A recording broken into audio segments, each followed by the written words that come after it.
Once we left Guinea-Conakry, we headed into Ivory Coast.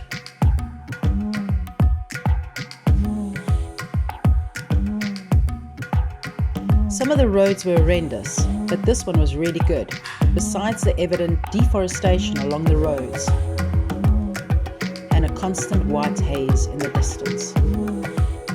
Most villages along the way were clean, well organized, and although there is a lot of poverty, there is no short supply of pride.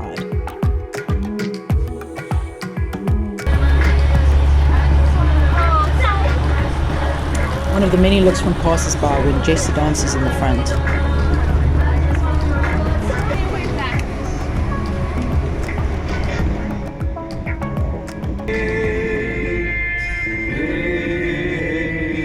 Oh God, don't do that with your eyes, roly-poly.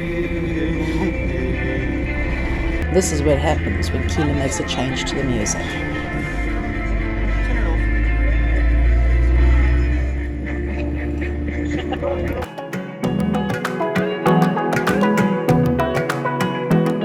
We met up with John, Nina and Bianca in Man in Ivory Coast and convoyed with them until Togo. Right, so we are in Côte d'Ivoire, and when we were in Guinea, it says Senegal, Guinea-Bissau, and then Guinea, which is a lot bigger than Guinea-Bissau, and then Côte d'Ivoire. So we were in Guinea, close to the southern border. The roads were terrible. And we stayed at a gas station in the forest. It was a beautiful jungle, beautiful, surrounded by these big, granite boulders and rocks and mountains. So we stayed there the night, and this guy, Ray, which I think is actually Raymona, jumped on my neck, and I crapped myself, and I removed him swiftly. And then it jumped on Keelan. And what I'm not telling you is there were a couple of big spotlights, and they were surrounded by millions and millions and millions of bugs. So here's she. I'm just going to call it a she, okay? She lived in a very food-rich environment. Anyway, so she climbed onto the sand ladder, which we always open up in the evenings, and we do our dishes and stuff like that. And she climbed on the sand ladder. In the morning I woke up and we're packing up, and I saw Raymona was still on the sand ladder. So I said, okay. Usually I'd take a bug off because we had to drive away, but for some reason I thought, I'll just leave her. And then we drove. And we drove 200 odd kilometers of horrible, horrible roads. So we were in, just arrived in Ivory Coast, and she was still hanging onto the sand ladder, which I couldn't believe. So I said to the kids, look, if she's still with us the next morning, then it's a sign she's going to have to come with us. So the next morning, there she was. So now Raymona lives inside with us. What she does, and you can see the windows are wide open, she can leave whenever she wants. Well, during the day anyway. At night we close up because of the mozzies. So we've been in the camp for a while now, and waiting for some parts. So it's been 4 or 5 days. And what we do is during the day we open it up, open the windows and the doors, and Raymona does her thing. Right, so we've counted the segments, and it looks like Raymona is a girl. Yeah, so she's free as can be. Now, the Greeks say that a praying mantis, the ancient Greeks said that a praying mantis guides lost travelers back home. And I think that's very fitting. So we'll see how long she stays with us. Drawbacks of having a praying mantis as a pet. You don't know if she's eaten enough, so you spend your evenings catching grasshoppers for her. You can't sit down without worrying about crunching her. And you have to know where she is all the time, especially at night, because you don't want to hurt her.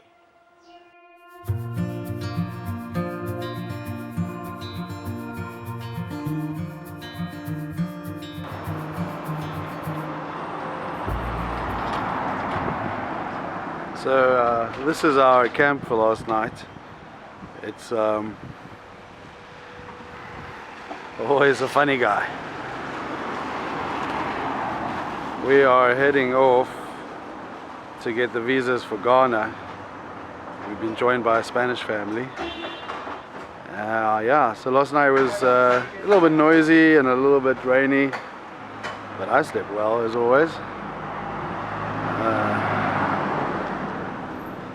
Some really nice houses here, some really fancy cars. This is obviously Abidjan, Ivory Coast. The glamorous life of an overlander. And today we meet some friends, and then we well, get some spare parts.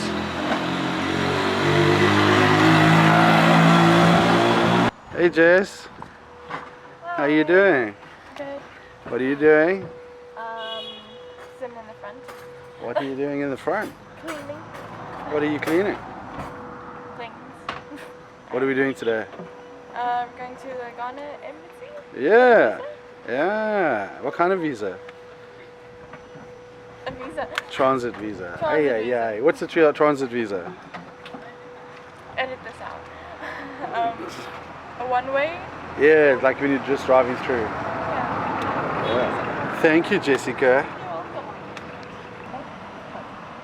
Yes, but it's not, yeah, but it's not too hot because normally in another places we use this kind of hot in winter. Yeah, for No, the in cold. summer. Yeah. You know, this one is in summer, so. But Well, some it's people tell. multi-purpose. It doesn't matter the temperature. Yeah, If it's really really hot, then I take it off. But otherwise, it doesn't really make my head hotter. So I just wear it You know, anyway. for example, in Russia and Ukraine, they Yeah. use hats to go to the sauna. Yeah. You know, the sauna. And you put a big hot, and they tell that it's better like this. You can wait more time with hat than without hat. It keeps your head isolated. Yeah. In winter, yes, but for me, it's nice. Overlander stories. We're in Abidjan at the moment, Ivory Coast, and it is definitely, this city is definitely one of the nicest African cities we've been to. It's clean, it's organized, it's relatively modern. Yeah, things work. You know, it's very nice. Nice temperature. Yeah, beautiful neighborhoods. We actually slept on the side of the road in a neighborhood last night and didn't feel unsafe at all. South Africa, you've got a lot to learn, because I wouldn't do that in Johannesburg. I don't know if I'd do it in Cape Town. Well, what do I know? I've been away for so long. Anyway, so Abidjan, definitely I think worth a visit. If you're in the neighborhood, pop in. Stay for a while.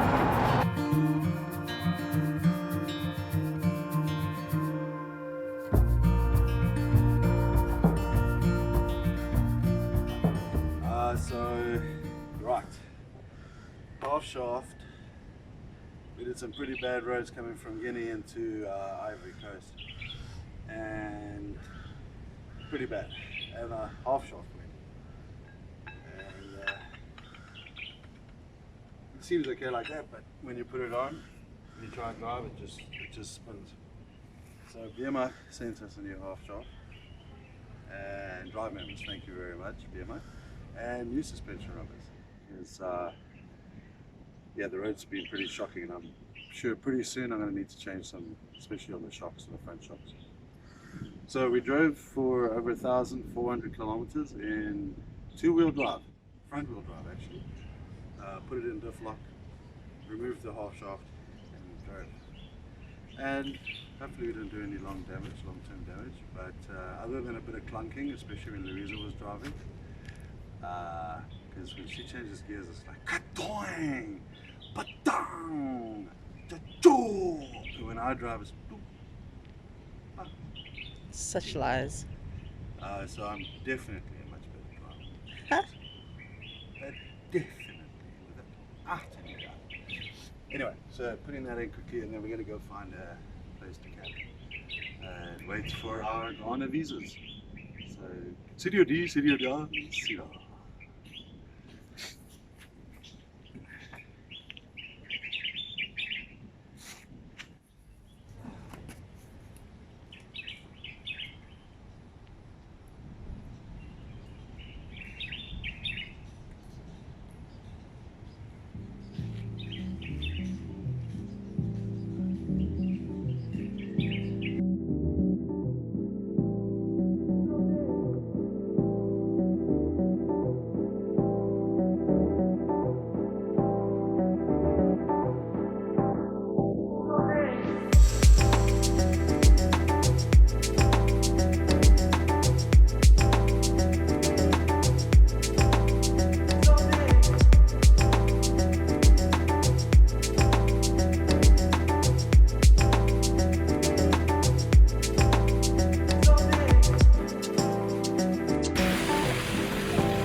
Thanks so much for watching. Don't forget to like the video, subscribe to our channel, and please check out our Patreon channel.